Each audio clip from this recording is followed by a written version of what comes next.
What was the most intense circumstance you've ever been involved in? We came upon a group of like 7 motorcyclists that had stopped on the side of the highway to take a picture and got hit by a truck. Was someone that was trying to cross a river. They were trying to jump a river, fell in the river, went over a couple like waterfalls and was pinned in the river. And there was a bear behind him. So I was like, hey babe, like there's a bear behind you, like just heads up. My husband had our, like 6-year-old with him and then our baby on his back. And then I was up the trail with our toddler. He just like kept coming right at us. And that was really scary because I was like, that was like the first time I've been with my kids in the wilderness where I was like scared, like, oh, hey, like something could happen here. Like, all right. Brighton Peachey. Very excited to get into a subject matter we have never talked about before, which is wilderness rescue. So let's go back to the origin of things. mm-hmm. You know, are you originally from Utah? We're talking in the pregame. She's up in Maine right now. So where are you originally from? And were you always an outdoor person? How did you segue into what you're doing now? Yeah, so I was actually born in California. So grew up doing a lot of like beach and lake stuff and then moved to Utah when I was in high school and then stayed there until I was about 30. So I feel like I'm more from Utah. Didn't grow up in an outdoorsy family. My dad is very outdoorsy. He loves to mountain bike, cycle, camp, but we never really did it as a family because my mom is not outdoorsy at all. So about my senior year of high school, I got kind of into rock climbing, mostly just like at an indoor gym. I was on their climbing team and then met some people that climbed outside and they took me climbing outside for the first time, introduced me into it. And I feel like that's when I really like fell in love with outdoors. And then from there, it just kind of built and I just wanted to do it all. And got really big into hiking in college and backpacking and then mountain biking. And then discovered my college offered a wilderness rescue degree. And so then really dove into the outdoors and then kind of it took over my life, but in a good way. You know, hearing all this, you know, I'm wondering in the back of my mind if you ever saw the movie Cliffhanger and sometimes that was just like adds because that's like rock climbing and wilderness rescue and all that and whatever. It must have had somewhat of a subconscious influence at all, or you just look at that movie and it's like, well, we all look at that movie now and we're like, you know, but what are your thoughts on that before we go further? Yeah, a little bit, but I also like looked at it like that looks really cool. I want to do that. Yeah. Okay. All right. Yeah. Well, there's so many movies we could talk about as far as that. We'll get to that later. You know, like, you know, was it 127 hours or something? And there's like so many, you know, Into the Wild. There's so many movies that kind of come to mind just hearing about your story.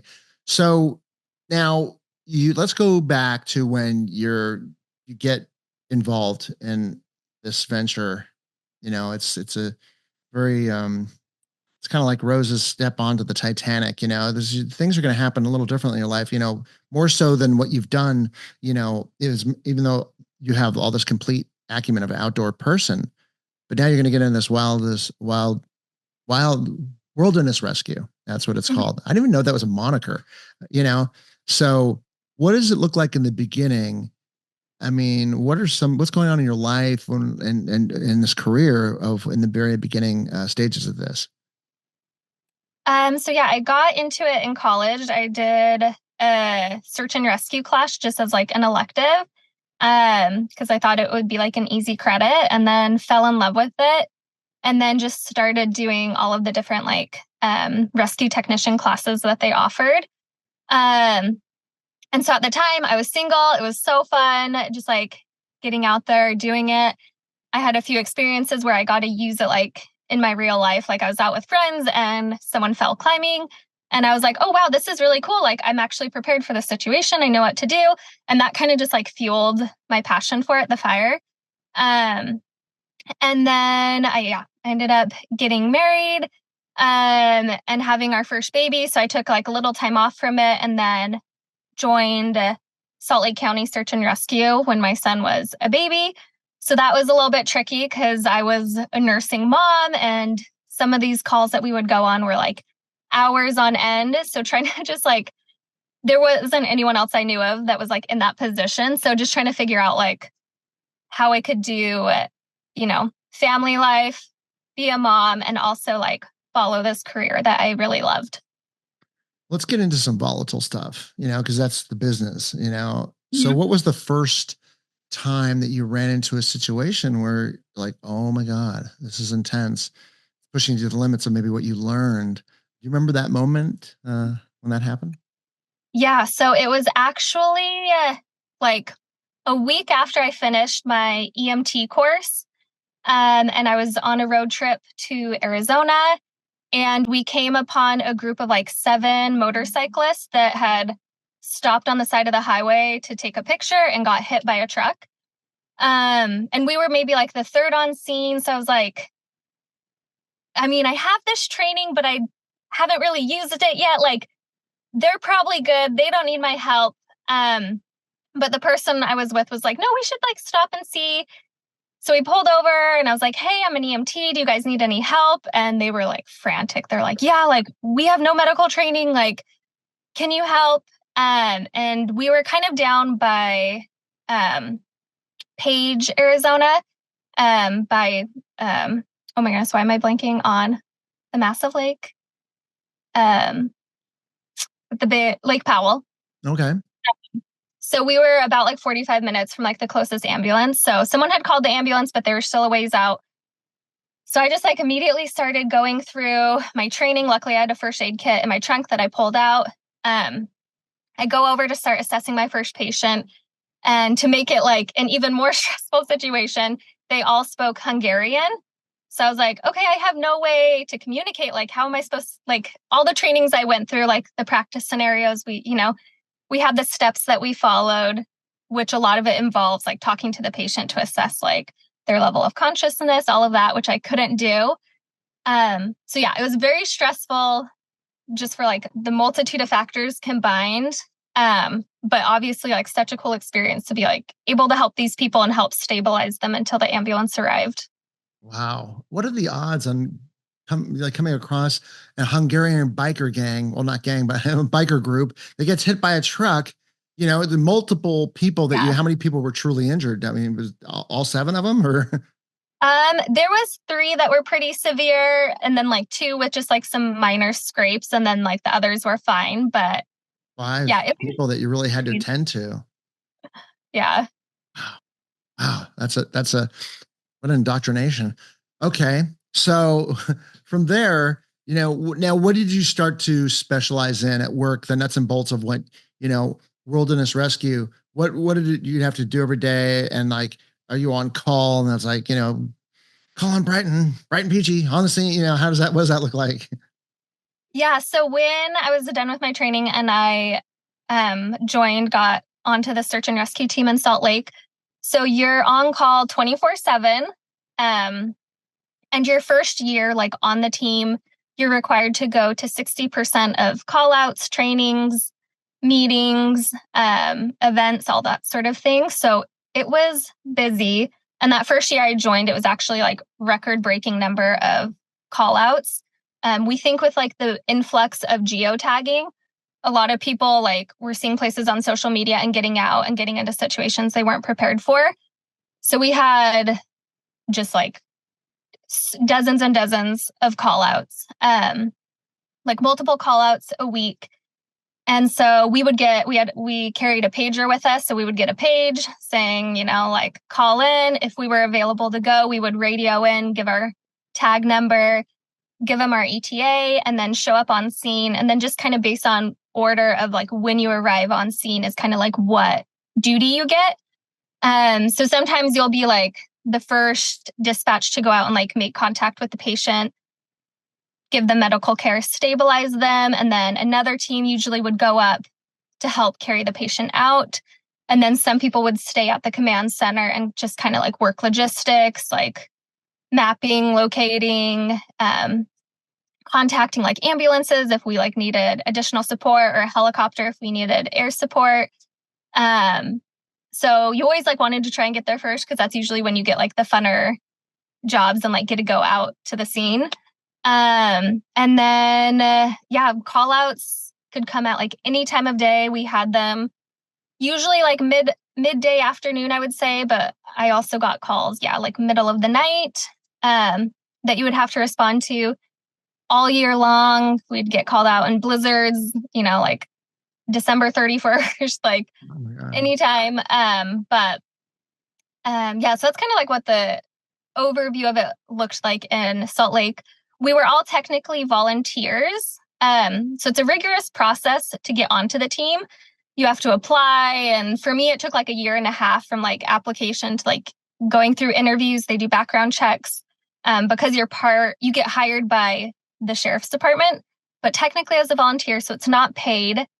So almost all of us on this team were also working another side job, just like to pay the bills. And then this was kind of more of like a passion project, hobby type thing. So I was working in the ER at a level 1 trauma center in Salt Lake while doing the search and rescue stuff. So it was busy, but really great. Okay. So I asked you what your first, indoctrinating, situation was. What was the most, when you go through the milestones of your travels in this, what was the most intense circumstance you've ever been involved in? That first one was pretty big. I know. Yeah, the first was that that would be the biggest right there, right? You can imagine. But is there another one that comes to mind? Another one that comes to mind, because we obviously got a lot of like very mellow stuff, like people with like twisted ankles that we just had to carry out. And then we also got a lot more intense ones of, someone like falling off the side of a mountain. One that like kind of stood out to me was someone that was trying to cross a river. They were trying to jump a river, fell in the river, went over a couple like waterfalls and was pinned in the river.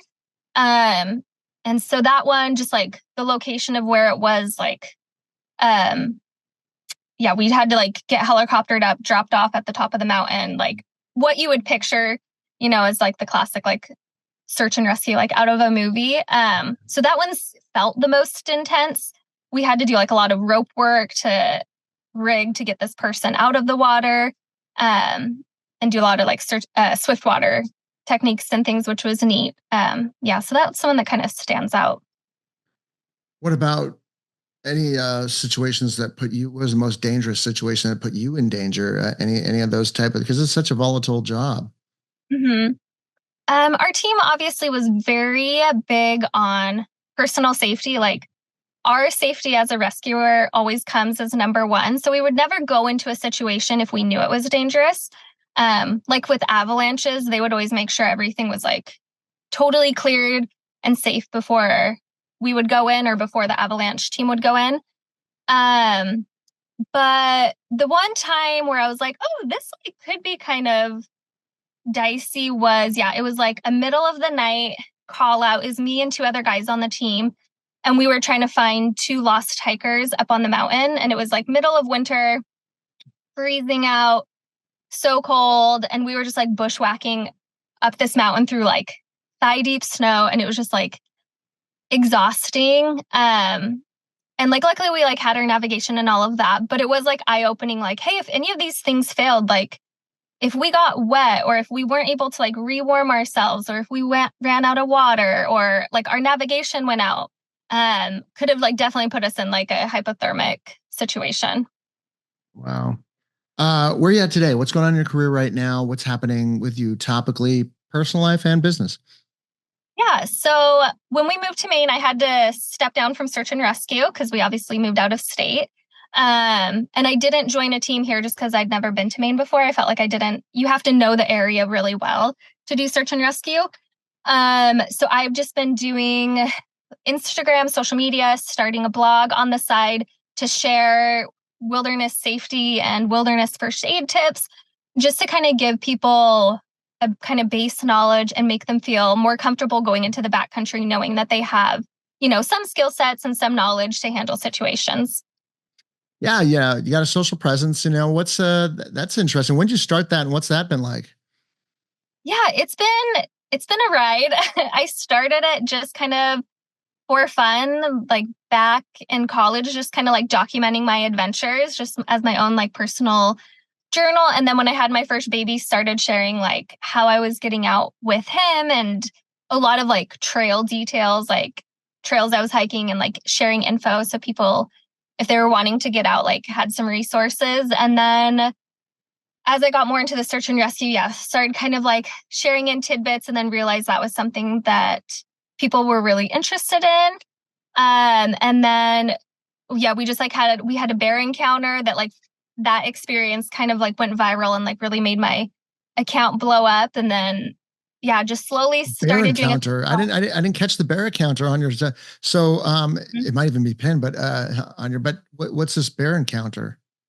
Yeah, so we were in Canada, let's see, 3 summers ago, and we were hiking and my husband like ran back down to the trailhead to get something and then was hiking back up to me. And I was just like, filming to get ready. Like I like to film our adventures. Mm-hmm. And there was a bear behind him. So I was like, hey babe, like there's a bear behind you, like just heads up. And he kind of like looked back and saw it and kept walking, like thinking it was just going to like wander away. Cause we've ran into bears like lots of times, many times. And usually they're totally not interested in us. We've never had an issue.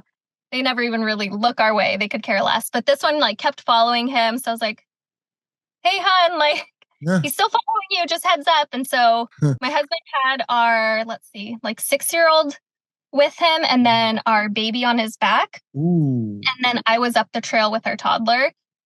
So we started doing all the things you're supposed to, yelling at the bear. We started throwing rocks, like lifting our arms and waving him. And he just like kept coming right at us. So we just like kept moving back, kept yelling. We pulled out our bear spray. We were like ready to shoot it. And that was really scary because I was like, that was like the first time I've been with my kids in the wilderness where I was like scared, like, oh, hey, like something could happen here. Like, what would we do if this bear does charge? Because I've been black bear. It was a large brown bear. Wow, those are more aggressive, right? Those are bigger, and And what's the difference between a grizzly and a brown bear? So grizzlies are the most aggressive, and they're bigger. Brown bears are kind of like in between a grizzly and a black bear in terms of like size, personality. And so we just kept walking up the trail and it followed us for about 2 miles until we finally, and as we were hiking back, we kept like meeting up with other people on the trail. So we were just like forming a little group. And finally, when there's maybe about like 11 of us, as we're all like yelling and screaming, the bear finally stopped following us and like went down into the trees and left. But it was crazy because I was like, hey, what do we do now? Like we're doing all the things that we're supposed to do. And this bear could care less. He was on a mission. He didn't read the manual. Okay. Wow. That's I could see how that would go. That would really be a big needle mover. That's a heck of a story. Long-term play. What do you have planned for the long term for your career and what you do and everything else that you're doing? Yeah, so I'm definitely going to keep up with the social media. It's been really fun to connect with people and help get families and people outdoors. So definitely going to continue that. But my husband will be finishing up his residency in Maine in a year. So we're going to go wherever our journey takes us next and hopefully kind of settle somewhere. So at that point, I'm going to join search and rescue again, hopefully, and kind of get back into that wilderness rescue world. Adventurous. Very nice. What a wonderful story. And I could see why, this is doing well socially as well, because it's just such an interesting niche that, a lot of people, don't cover, and you are. So great job. Tell everybody how they could find out more about you. Yeah. So I'm on Instagram and TikTok, Brighton Peachey, Peach with a Y. And then we also have a website. It's familiesoutside.com. Wow. Brighton Peachey. Very, you could tell you're from, you have a little bit of that East Coast, because like Hachi said, went down when we're going, he went down the mountain. Well, have fun in Maine. That's a wonderful country up there. And it's interesting to see on social where you guys are going to go next. So it's very exciting, and you do. And it seems like you guys have, you're adventurous with your kids, and it's a wonderful story. So I can see why it's a very sticky, story that would people want to, continue to. And I for one, am going to be glad to do so as well. So thank you so much for sharing. Of course. Thank you. Thanks for joining us. Gear up for your next adventure and head over to BOLOTOR.com to check out the amazing Bolo Pack and their other innovative outdoor gear. Catch you next time.